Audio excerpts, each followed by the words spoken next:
I was treated like a joke on the first day. Until one alien girl said, "He's mine." He stood at the edge of the wide entrance hall and felt every eye turn toward him. The place was huge, built from metal and glass that reflected strange colors. Tall alien figures moved around with confidence, their voices mixing in different tones and languages. In the middle of all this, the human looked small, almost misplaced, like someone had dropped him into the wrong world by mistake. This was his first day. He had trained for years just to get here. Endless exams, physical tests, mental checks, and interviews where he had to prove again and again that humans were not useless. When the final acceptance message came, he thought it was a miracle. He packed his few belongings and left Earth with hope in his chest. He believed this place would be different. He was wrong. As soon as he stepped forward, whispers followed him.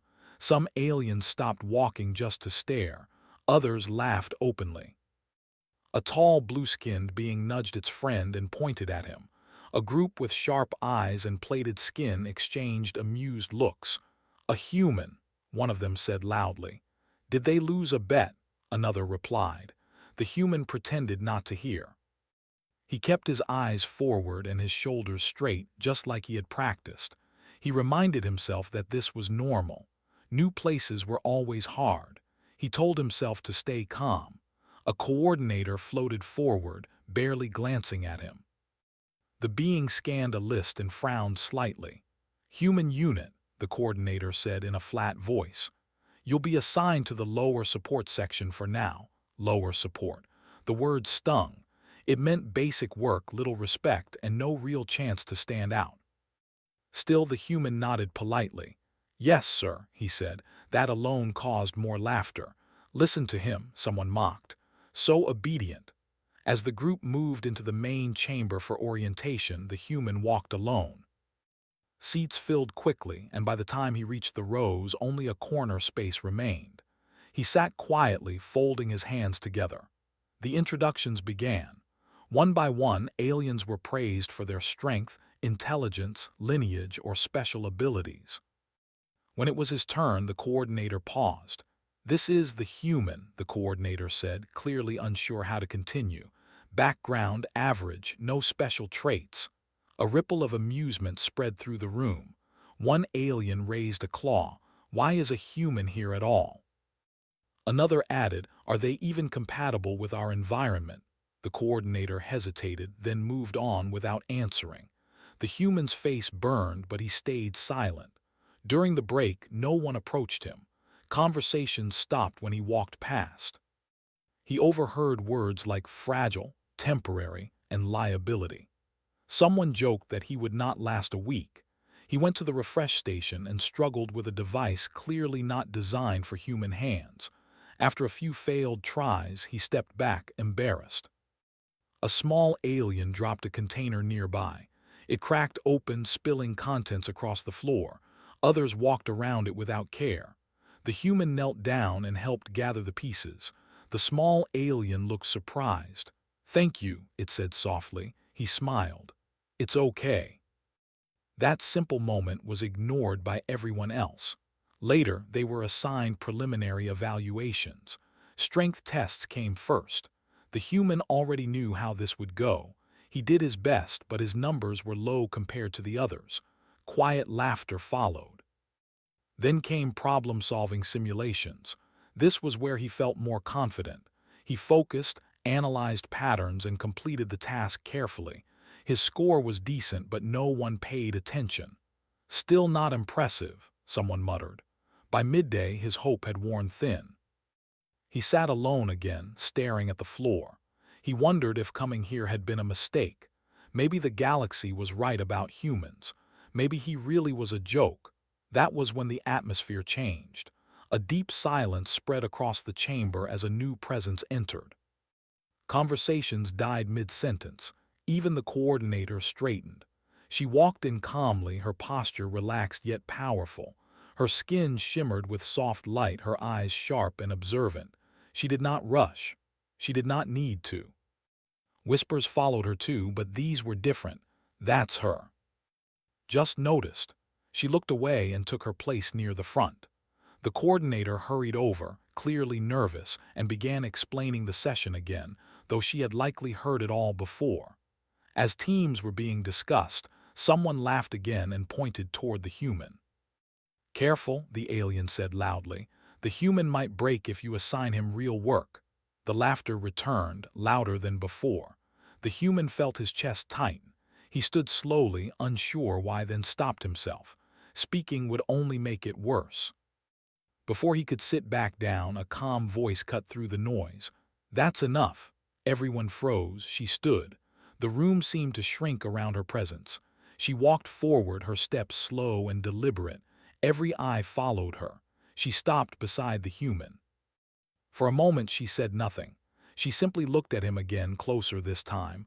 Her expression was unreadable but not cold. Then she turned to the room. "He's mine," she said. Two simple words. The effect was immediate. Shock spread across faces. Laughter vanished. Some aliens leaned back as if struck. Others stared in disbelief. The coordinator's mouth opened, then closed. The human's heart pounded. He did not understand. He did not know what she meant. His first thought was that this was another joke, just a crueler one. She did not look at him as if joking. She placed herself slightly in front of him, not touching but clearly positioning herself between him and the rest of the room. "I will take responsibility," she continued calmly, "for his placement, his evaluation, his conduct." No one spoke. A high-ranking alien finally asked carefully, "You are certain?" She nodded once. "Yes." The room buzzed with quiet tension. No one dared laugh now. The human swallowed. His mind raced with questions. Why him? What did she see? Was this protection or something else entirely? She turned slightly toward him. "Stand," she said softly. He obeyed without thinking. As he rose, he noticed how different the room felt. Eyes that once mocked him now avoided his gaze. Some showed fear, others confusion. She did not explain further. She simply walked away, expecting him to follow. He hesitated, then took a step after her. Behind them, silence lingered. The first day that began as a joke had just become something far more dangerous and far more important.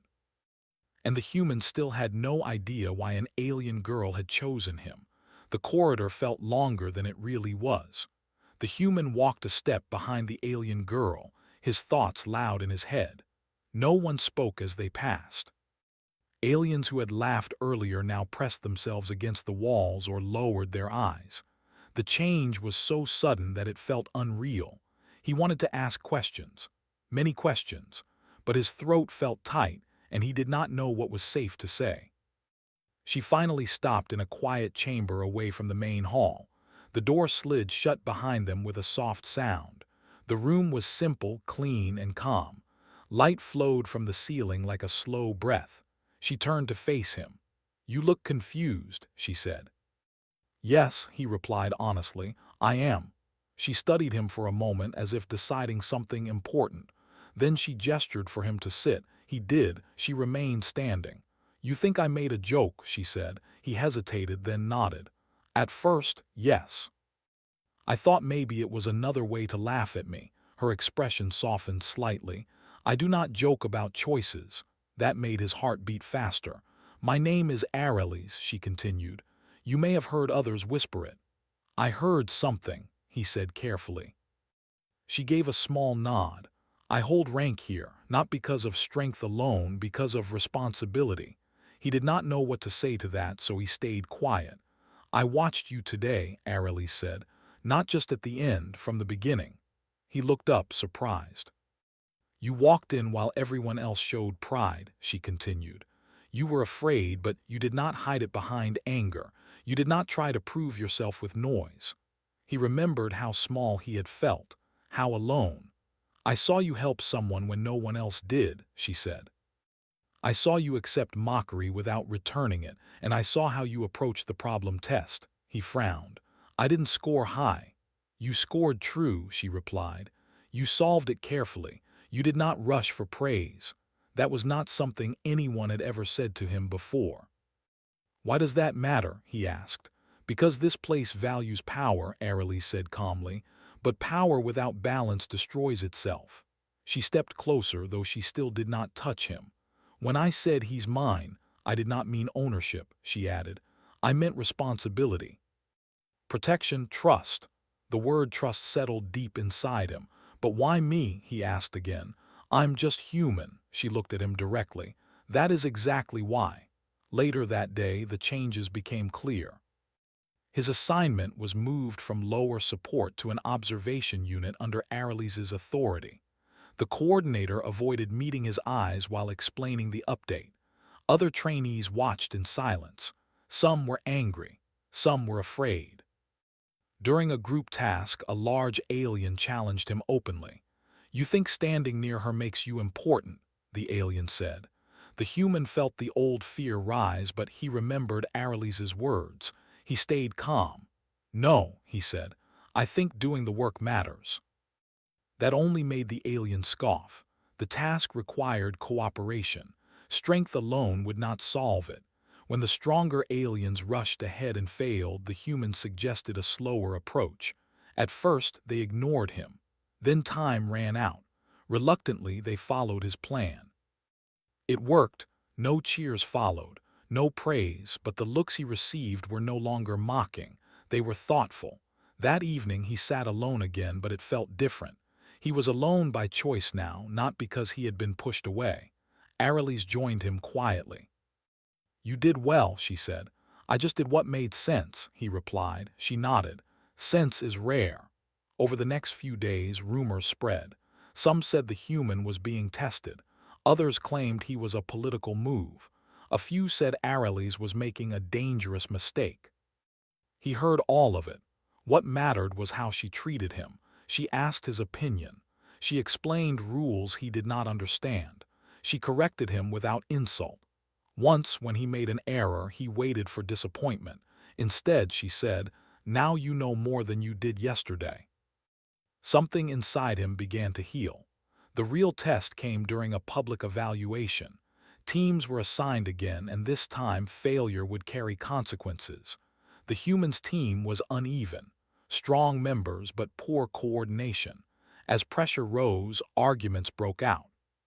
Stay focused, he said quietly. They ignored him.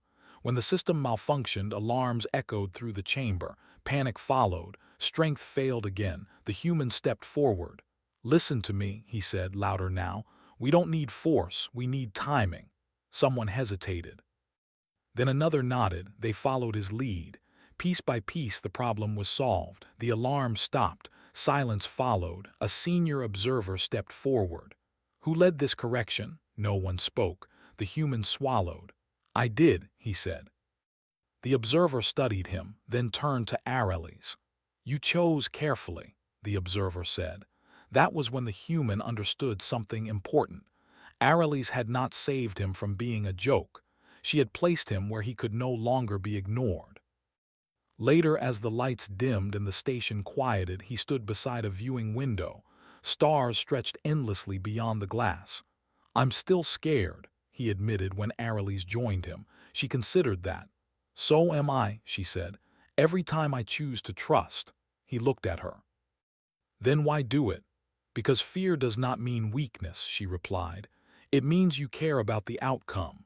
He smiled, small but real. That night, as he lay down to rest, he thought about the first morning, about the laughter, the shame. It felt distant now. Tomorrow would not be easy. Some would still doubt him. Some would challenge him, but he was no longer a joke. He was chosen. And for the first time since leaving Earth, he believed he belonged. The third phase began quietly, which made it more dangerous. The human noticed it before anyone warned him. The station felt the same on the surface. Busy halls, routine drills, shared meals. But something underneath had shifted. Conversations stopped when he walked past. Eyes followed him more closely now, not with mockery but with calculation.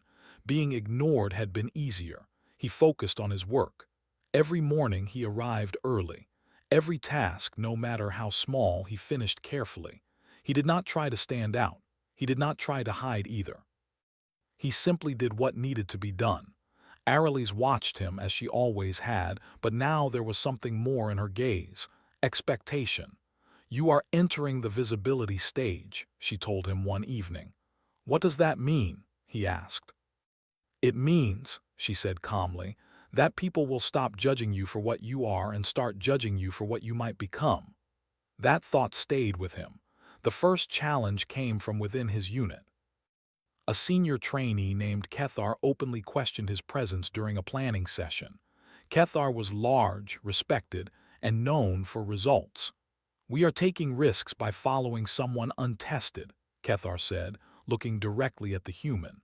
"Favor is not the same as ability." The room waited. The human felt his pulse quicken, but he did not react with anger. "You're right," he said. "Favor doesn't replace ability. That's why my work should speak, not my position." Kethar narrowed his eyes. "And if it does?" "Then I step aside," the human replied simply. That answer surprised them all. Aralise said nothing. She only watched. Days later, the unit was assigned a joint operation simulation, complex, timed, and public. Failure would be recorded. Success would be remembered. Pressure filled the chamber as teams prepared. This was not about strength. It was about coordination across species, communication under stress, and decision-making when plans failed. The human was placed in a secondary leadership role. Some were unhappy about that. The simulation began smoothly, then shifted without warning. Environmental conditions changed. Systems failed. Conflicting signals flooded the room. Confusion followed. Voices rose. Orders overlapped. Time slipped away. The human saw the pattern forming before it fully collapsed. He stepped forward. "We're reacting too fast," he said. "We need to slow the cycle." No one listened. He raised his voice, steady but firm. "If we continue like this, we fail." Kethar hesitated, only for a moment. "Then speak," Kethar said. Now the human took a breath. He gave short, clear instructions. He assigned roles based on observation, not rank. He adjusted timing, not force. It worked. The system stabilized. The objective was completed with seconds to spare. When the simulation ended, the room was silent. Observers exchanged looks. The lead evaluator finally spoke. "That adjustment prevented a cascade failure. Who identified it?" Kethar turned slightly. "He did." All eyes moved to the human. He stood still, heart racing, unsure what came next. Aralise stepped forward. "This is why I chose him," she said calmly. "Not because he dominates, because he listens." The evaluation ended without applause, but something more important happened. Respect began to form. Not trust. Not yet, but respect. That evening the human sat alone again, staring at the stars. The station lights reflected softly on the glass. He thought about Earth, about how far away it felt now. Aralise joined him. "You handled pressure well," she said. "I was afraid," he admitted. "I know," she replied. "That is why you did not panic." He looked at her. "You keep putting me in places where I could fall." "Yes," she said, "because hiding you would weaken you." He was quiet for a moment. Then he asked, "What happens if I fail?" Aralise did not answer immediately. "Then we learn," she said finally, "and we choose again." Not everyone was pleased with his progress. Whispers reached higher levels. Some questioned Aralise's judgment. Others suggested the human was being shaped into a symbol, not a contributor. A review council was called. The human was summoned. The chamber was larger than any he had entered before. Authority filled the air. Aralise stood beside him, but she did not speak for him. They questioned his performance, his limitations, his future usefulness. One council member asked, "What do you offer that cannot be replaced by a stronger being?" The human thought carefully. "I offer perspective," he said. "I see risk differently. I value cooperation because I need it to survive." Another asked, "And if survival conflicts with orders?" "Then orders must be questioned," he replied, "because survival is what allows purpose to continue." Silence followed. Aralise finally spoke. "He does not seek control," she said. "He seeks balance. That is rare here." The council dismissed them without decision. Outside the chamber, the human exhaled slowly. "I don't know if that helped," he said. "It did," Areles replied. They did not expect honesty without fear. That night he dreamed of the first day again, the laughter, the feeling of being small. But this time he did not stand alone. Weeks passed. The human became part of the rhythm of the station, not central, not hidden, present. Some still doubted him, some avoided him. A few began to ask for his input quietly. One evening, a trainee approached him hesitantly. "I thought you were weak," the trainee said. "I was wrong." The human smiled gently. "So did I." The council's decision finally came. The human was approved, not as a protected asset, not as a symbol, but as a developing operative under observation. Areles looked at him when the message arrived. "This is where it gets harder," she said. "I know," he replied. "But you're ready," she said. He nodded. He was still human, still limited, still learning, but he was no longer defined by laughter. He had earned something stronger than acceptance. He had earned his place. And whatever came next, he would face it not as a joke, but as himself. The fourth phase did not arrive with noise or warning. It arrived with weight. The human felt it the moment he read the assignment notice. This was not a simulation, not a controlled test. It was a live mission support role, limited but real. Failure would not be erased by reset commands. He sat quietly, reading the details again and again. Areles stood across the room, watching him closely. "This choice was not mine," she said. "The council approved it together." "I know," he replied. "That makes it heavier," she nodded. "It should." The task was simple on paper. Assist a mixed-species response unit investigating a failing outpost near unstable space. Communication delays, unknown conditions, limited time. Simple problems rarely stayed simple. When the team assembled, tension filled the room. Some members looked at the human with open doubt, others with cautious trust. A few avoided looking at him at all. Kethar stood near the front, arms crossed. "You lead analysis," Kethar said. "I lead action." "That's fair," the human replied. The transport launched hours later. Stars stretched and twisted outside the viewports. Silence settled in. As they traveled, reports came in.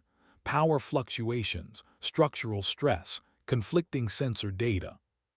The human listened carefully. "Something doesn't match," he said quietly. Kethar glanced at him. "Explain." "The pattern," the human replied. "It looks random, but it is. The failures follow a delay curve." "Meaning?" another asked. "Meaning the outpost isn't collapsing," he said. "It's reacting." They arrived to find chaos but not destruction. Systems flickered. Gravity shifted. Crew members were safe but confused. The response unit rushed to stabilize the structure. Then everything went wrong. A surge hit without warning. Controls locked. The outpost drifted closer to a dangerous field. Panic spread. "Cut power," someone shouted. "That will tear the frame," another yelled. Orders collided. The human felt the pressure crush down on him. This was not a drill. Lives depended on decisions. He remembered Areles's voice. "Do not rush for praise. Stop," he said loudly. The word carried.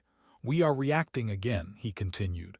"This system is adaptive. If we force it, it will resist." Kethar hesitated only a moment. "Then what?" "We work with it," the human said. "Feed it stability, not control." "How?" someone demanded. "Slow input, predictive timing, let it settle before adjustment." Silence. Then Kethar nodded. "Do it." They followed the plan, slow, careful, measured. The system responded. Alarms faded, structure stabilized. The outpost held. Relief washed through the unit. Back on the station, the report traveled faster than the transport ever could. The council reviewed everything. The human stood before them again, tired but steady. "You acted without authority," one council member said.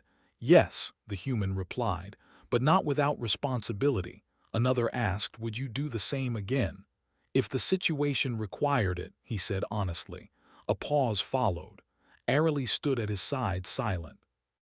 Finally, the lead council member spoke. You were treated as a joke on your first day, they said. Do you still believe that was true? The human thought carefully. No, he said. I believe it was incomplete. The council dismissed them. Outside, Arelis finally smiled. It's over, she said. No, he replied, it's just beginning. Days later, a quiet gathering took place. No ceremony, no applause, just acknowledgement. The human status was updated, not protected, not symbolic, recognized. When the message reached him, he sat alone for a long time. Arelis joined him at the viewing window once more. You no longer need me to stand in front of you, she said. I know, he replied, but I'm glad you did when it mattered. She looked at him thoughtfully. I said he's mine that day because I saw potential no one else cared to notice. And now, he asked. Now, she said softly, you stand on your own. He watched the stars, feeling something he had not felt before, belonging, not because someone claimed him, but because he earned it. The memory of laughter no longer hurt. It no longer defined him. He had crossed something deeper than acceptance. He had become necessary, and the galaxy, slowly but surely, was learning to listen.